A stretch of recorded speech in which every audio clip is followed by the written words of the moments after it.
Bismillahirrahmanirrahim. Assalamualaikum warahmatullahi wabarakatuh.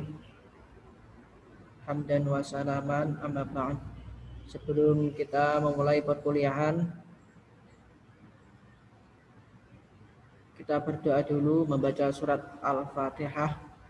Semoga apa yang kita pelajari, apa yang saya hantarkan, yang saya sampaikan dapat membawa barokah manfaat bagi kita semuanya. Al-Fatihah.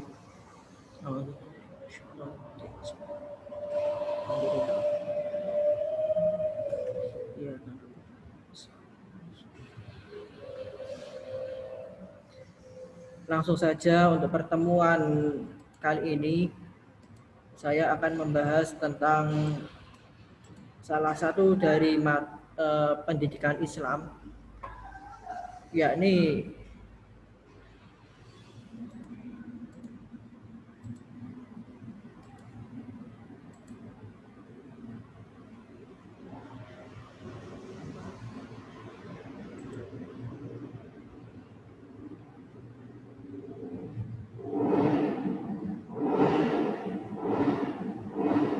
sumber dan dalil hukum Islam.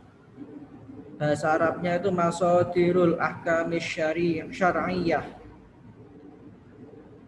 Masadir al-ahkam asy-syar'iyyah.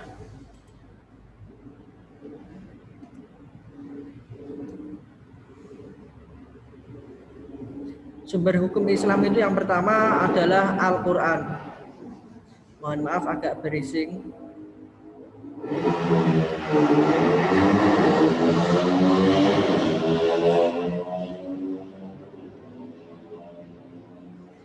Sumber hukum Islam yang pertama itu adalah Al-Quran. Sumber hukum Islam yang kita ketahui itu ada 4. Yang perlu kita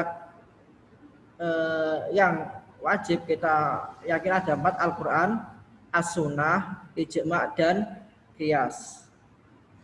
Apa itu Al-Quran? Apa itu Ijma'? Apa itu Qiyas? Kita pelajari satu-satu. Yang pertama ini adalah Al-Quran. Al-Quran secara etimologi atau secara bahasa, yakni adalah bacaan. Jadi Al-Quran itu menurut bahasa adalah bacaan. Pokoknya diwaca. Qiraah.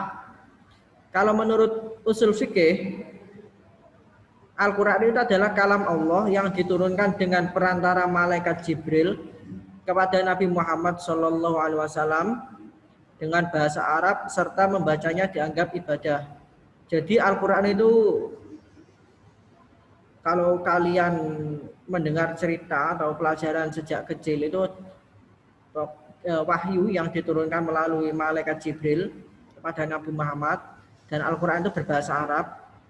Kalau ada terjemahan Al-Quran dan lain sebagainya itu adalah terjemahannya. Kemudian ada tafsirnya. Pokoknya ilmu mempelajari Al-Quran itu banyak banget. Yang penting membacanya saja, sampai gak ngerti arti ini, gak ngerti tafsir, gak ngerti maksudnya, pokoknya sampai moco itu dianggap ibadah.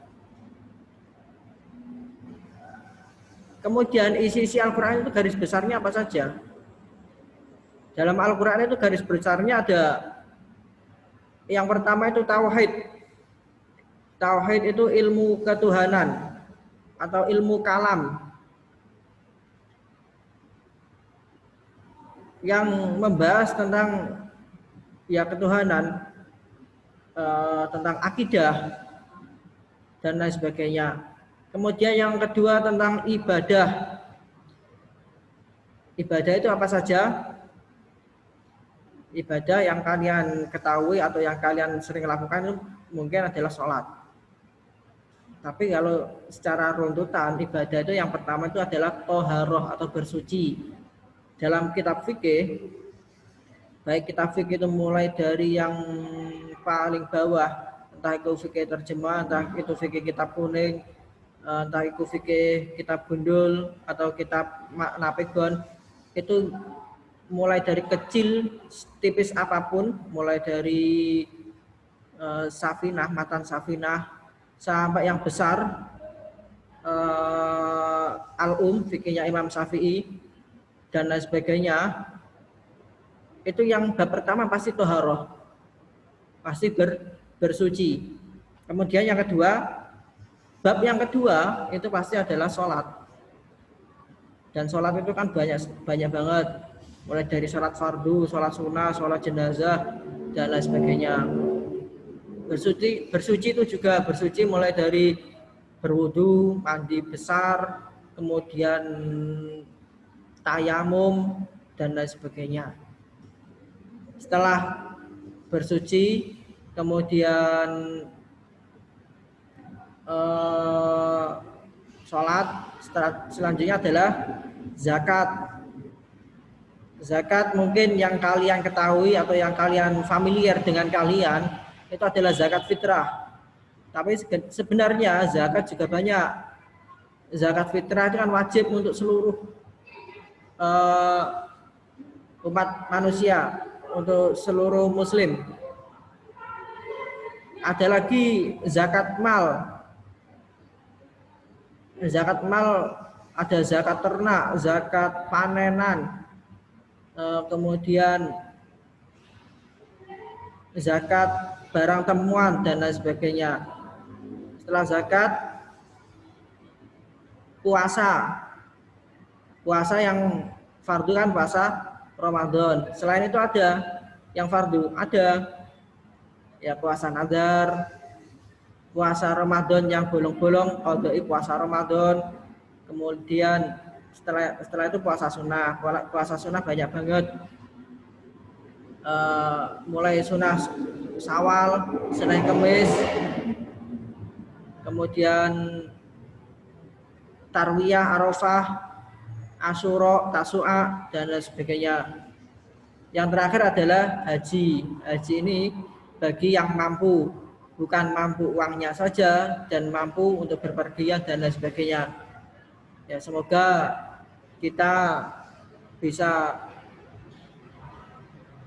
melaksanakan mampu ibadah haji, atau setidaknya bisa ziarah Makkah dan Madinah. Selanjutnya garis besar isi Al-Quran yang selanjutnya itu adalah janji, ancaman. Janji dan ancaman. Janji itu adalah janjinya Allah ketika kalian menjalankan ibadah kemudian sesuai syariat, itu adalah surga. Kalau ancamannya adalah neraka. Kemudian garis besarnya yang selanjutnya itu adalah hukum.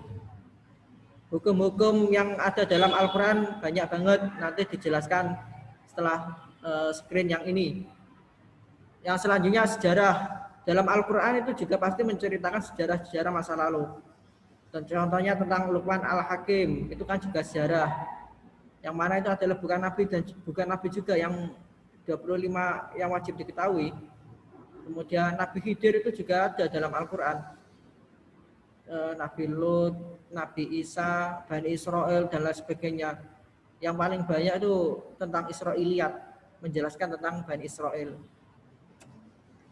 Nah, ini hukum-hukum dalam Al-Quran. Hukum-hukum dalam Al-Quran. Yang pertama hukum keluarga. Selanjutnya ada hukum muamalah. Hukum keluarga itu nanti tak jelaskan. Hukum muamalah, hukum jinayah, hukum al-murafaat, hukum tata negara. Ada juga hukum internasional. Kemudian ada hukum ekonomi. Dalam hukum keluarga itu apa saja? Yang pertama itu pernikahan, kemudian talak, rujuk, iddah, warisan, dan lain-lain. Itu sekitar 70 ayat. Nanti kalau kurang jelas tanya, bisa di kolom komentar atau bisa langsung japri saya. Hukum muamalah berkaitan dengan jual beli, sewa, gadai, syirkah, hutang piutang, dan lain-lain. Itu juga sekitar 70 ayat. Kemudian ada lagi hukum jinayah. Hukum jinayah berkaitan dengan pembunuhan, berzina, mencuri, merampok, dan lain-lain. Sekitar 70 ayat, sekitar 30 ayat. Hukum orang berzina itu bagaimana? Contohnya orang yang sudah menikah kok berzina itu hukumnya bagaimana? Kemudian orang yang jomblo kok berzina itu hukumnya bagaimana? Jadi daripada kalian berzina, lebih baik menikahlah bagi yang jomblo-jomblo. Karena menikah itu adalah ibadah yang nikmat. Semangat untuk menikah. Sudah tahun 2020. Sebentar lagi 2021. Kok kalian masih jomblo? Subhanallah. Khusus yang sudah cukup umur saja. Selanjutnya hukum al-murafaat. Hukum al-murafaat itu berkaitan dengan hukum peradilan, kesaksian, sumpah, dan lain-lain. Itu sekitar 13 ayat. Ada lagi hukum tata negara. Hukum tata negara itu dalam Al-Quran juga ada. Ini yang berkaitan dengan pemerintahan, sekitar 10 ayat. Selanjutnya ada lagi hukum internasional. Itu mengatur hubungan negara Islam dan non-Islam, sekitar 25 ayat. Kemudian yang terakhir hukum ekonomi, ini yang mengatur antara hak fakir miskin dan haknya dan orang kaya, sekitar 10 ayat, diambil dari Abdul Wahab Khalaf. Selanjutnya as-sunnah. Mengapa kok as-sunnah bukan al-hadis? Karena as-sunnah itu juga mencakup al-hadis.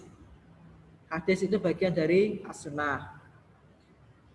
As-sunnah menurut etimologi itu adalah thariq atau jalan, atau manhaj, metode. Kemudian menurut ahli hadis, as-sunnah itu adalah perkataan, perbuatan, takrir atau legalisasi, sifat akhlak dan anggota badan yang dinisbatkan kepada Rasulullah SAW.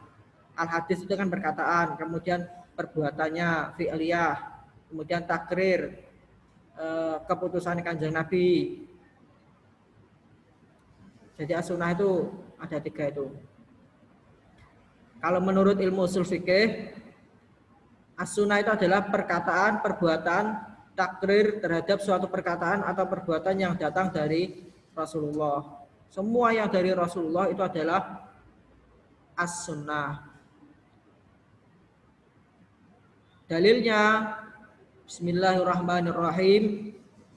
Ya ayyuhalladzina amanu athi'ullaha wa athi'ur rasul wa ulil amri minkum.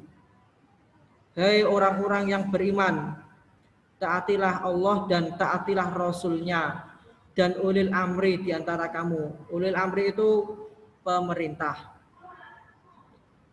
Fa in tanaza'tum fi syai'in farudduhu ilallahi war rasul. Farudduhu ilallahi war rasuli in kuntum tu'minuna billahi wal yaumil akhir. Kemudian jika kamu berlainan pendapat tentang sesuatu, maka kembalikanlah ia kepada Allah, yakni Al-Quran, dan Rasul atau sunnahnya. Jika kamu benar-benar beriman kepada Allah dan hari kemudian, zalika khairu wa ahsanu ta'wila. Yang demikian itu lebih utama bagimu dan lebih baik akibatnya. Jadi kalau kalian debat atau berlainan pendapat, maka semua hukum kembalikanlah kepada Al-Quran dan As-Sunnah. Jadi kalau kalian kalau langsung kembalikan ke Al-Quran dan As-Sunnah itu sulit mungkin. Makanya setelah As-Sunnah itu ada ijma', kemudian ada qiyas. Jadi sebelum langsung ke Quran dan hadis dan sebagainya, itu langsung ke ulama saja.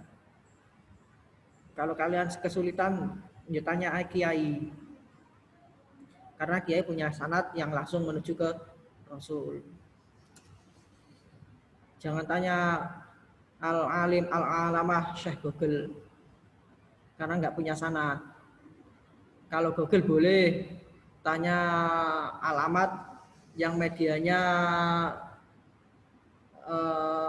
moderat. Contohnya Ada alamat searching di Google PIS KTB, PISS strip KTB. Itu hukum permasalahan apapun dibahas di situ dan ada dasarnya dalam kitab-kitab kuning dan lain sebagainya. Atau cari juga di NU online atau media-media yang hukumnya moderat lah. Kemudian pembagian as-sunnah. Jadi as-sunnah itu banyak. As-sunnah itu yang pertama sunnah qauliyah, ya yang kita kenal hadis. Hadis itu sebenarnya sunnah qauliyah. Apa itu sunnah qauliyah? Ya yang diucapkan oleh Kanjeng Nabi kemudian ditulis sahabat dibukukan itu menjadi hadis. Bukhari, Sahih Muslim, Tirmidzi, Nasai dan lain sebagainya. Sunnah qauliyah itu ada mutawatir, ada ahad. Kemudian mutawatir itu juga lafzi dan maknawi. Kemudian ahad itu ada masyhur, aziz, gharib, tergantung jumlah yang meriwayatkannya. Ahad juga ada sahih, hasan, dhaif, maudhu, tergantung sifat orang yang meriwayatkannya. Kemudian ahad juga ada marfu, mauquf dan maqfu, tergantung aspek sanad paling akhir. Hadis dhaif itu juga banyak, ada mungkar, mu'allaq, mu'addal,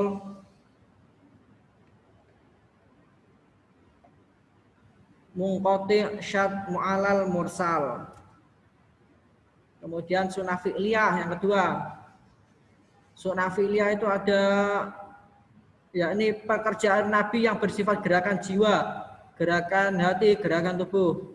Kemudian perbuatan Nabi yang bersifat kebiasaan. Kemudian perbuatan Nabi yang khusus untuk beliau sendiri. Kemudian pekerjaan bersifat menjelaskan hukum yang mujmal. Kemudian pekerjaan yang dilakukan terhadap orang lain sebagai hukuman. Kemudian pekerjaan yang menunjukkan kebolehan saja. Kurang paham ini. Yang pertama, pekerjaan Nabi yang bersifat gerakan jiwa, gerakan hati, gerakan tubuh itu bernafas, duduk, berjalan. Dan ini tidak ada kaitannya dengan hukum, perintah, larangan.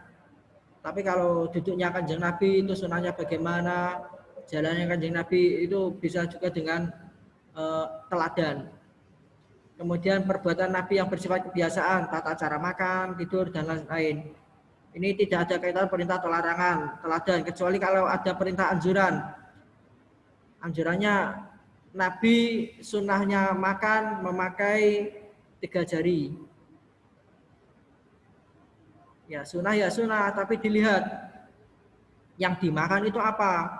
Kalau di Arab sana itu yang dimakan kurma, pakai 3 jari boleh, bisa. Ya, tapi kalau dimakan itu soto, masa pakai 3 jari? Ya nggak bisa kan? Ya sunnah, tapi juga lihat-lihat kondisi. Karena zaman dulu juga belum ada sendok. Kemudian selanjutnya perbuatan Nabi yang khusus untuk beliau sendiri. Contohnya itu berpuasa dengan tidak berbuka, beristri lebih dari 4. Dalam hal ini orang lain tidak boleh mengikuti Nabi. Sing lanang-lanang kui rabi siji kue bumbuan kok sing jemblun-jemblun. Yang jemblun-jemblun itu menikah satu aja belum berani, apalagi 4. Kadang 2 aja yang sudah beristri aja nggak berani sama istrinya. Contohnya saya. Kalau tatap muka kan bisa saling imbal balik. Kalau kayak gini saya ngomong sendiri di hadapan laptop. Ya anggap saja orang gila lah. Ngomong-ngomong dewe, jelas-jelas nih dewe, dirungok-rungok nih dewe. Kalian mungkin lihatnya itu beberapa hari kemudian dari saya menayangkan ini. Oke, lanjut. Pekerjaan yang bersifat menjelaskan hukum yang mujmal. Hukum mujmal itu sing global, belum ada kejelasan. Contohnya sholat dan haji. Ini contoh hukumnya, shollu kama ra'aitumuni usolli. hadise sallu kama ra'aytumuni usolli. Salate Kanjeng Nabi piye? Ya sing disolate kayak sampean-sampean saiki. Yang ini ku salate Kanjeng Nabi. Sanate ya melalui sahabat, kemudian tabiin, kemudian ulama, para kiai dan lain sebagainya. Hukumnya sama dengan hukum yang dijelaskan baik wajib maupun mandub. Nanti penjelasannya lebih lanjut di belakang atau mungkin sesi kedua saja karena surat ini banyak banget. Kemudian pekerjaan yang dilakukan terhadap orang lain sebagai hukuman. Contohnya menahan orang atau mengusahakan milik orang lain. Itu perlu mengetahui kronologinya. Dakwah mendakwa sama dengan berlaku keputusan. Kemudian pekerjaan yang menunjukkan kebolehan saja. Berwudu dengan 1 kali, 2 kali, atau 3 kali. Sampai di daerah kering, contohnya rumah saya, Wadungan Ngawi, kalau kayak gini sulit air, sampai wudu 3 kali, ya seneni tonggone, ngentek-ngentek banyu. Apalagi daerah-daerah kering, gunung kapur dan sebagainya. Kalau sulit air kan tayamum juga bisa. Ibadah itu mudah kok. Kemudian ada lagi sunnah takririyah. Ini diamnya Nabi ketika melihat perbuatan sahabat.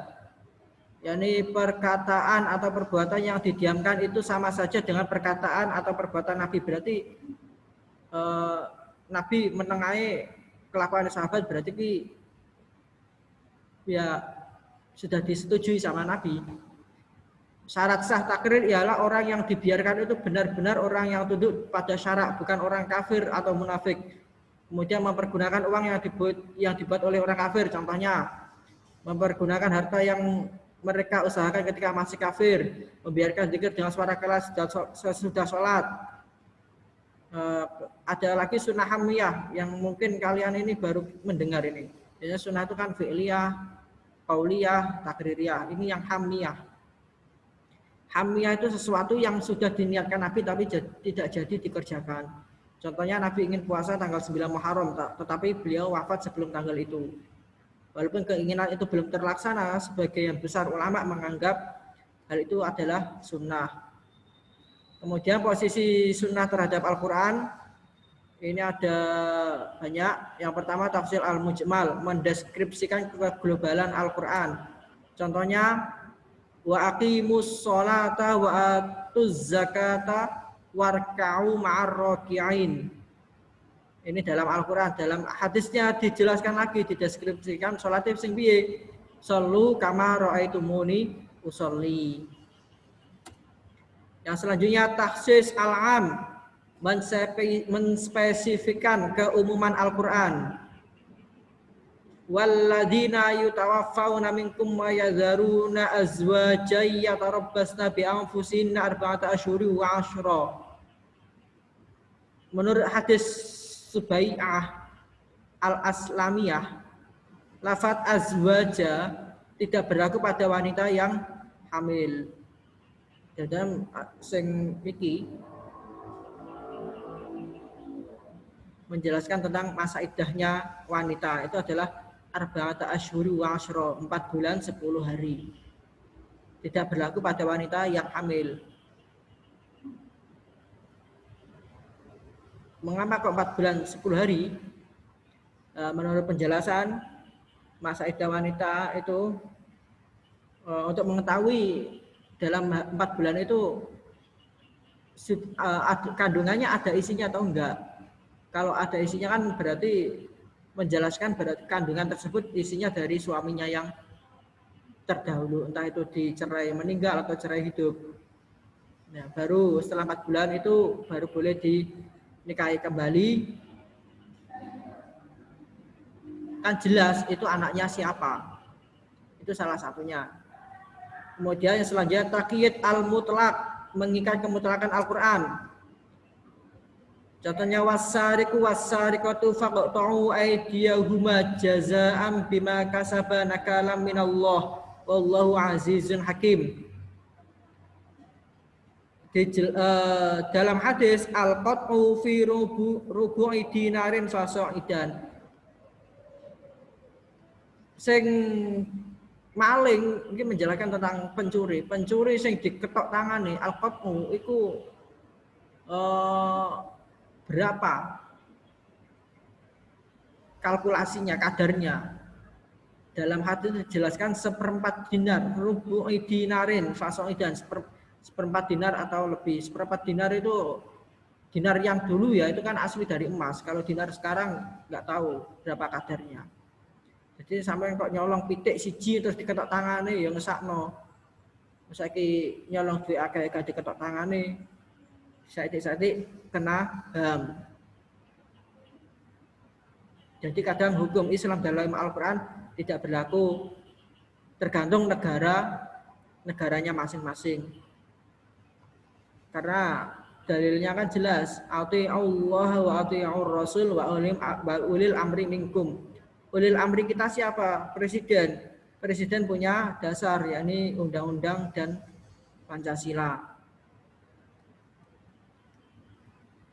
Kemudian yang selanjutnya ilhaq far'in min furu al-ahkam bi aslih.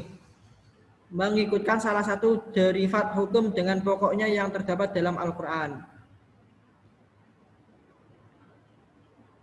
Ini ayatnya kok error.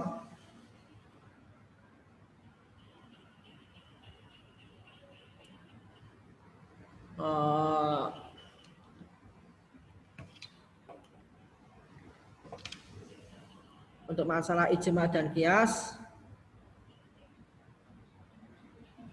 kita lanjutkan besok saja.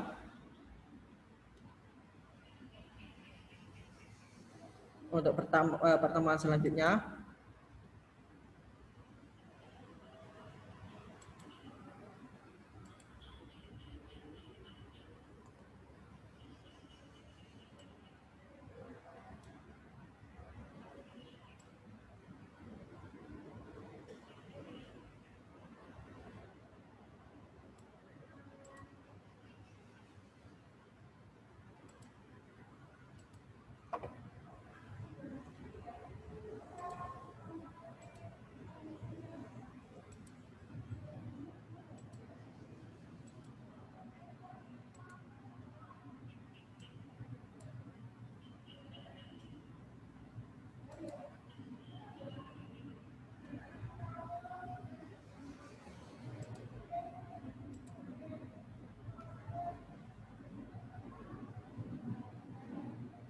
Kita akhiri pertemuan kali ini dengan hamdalah. Alhamdulillahirabbil alamin. Untuk sumber hukum Islam selanjutnya kita menjelaskan tentang ijma dan qiyas. Karena kalau kita jelaskan pada pertemuan kali ini terlalu kebanyakan materi saya. Dan tadi saya masih punya PR, ayat saya itu tadi masih error laptopnya, fontnya hilang. Kita tutup dengan hamdalah. Alhamdulillahirabbil alamin. Wallahul muwafiq ila aqwamit thoriq. Wassalamualaikum warahmatullahi wabarakatuh.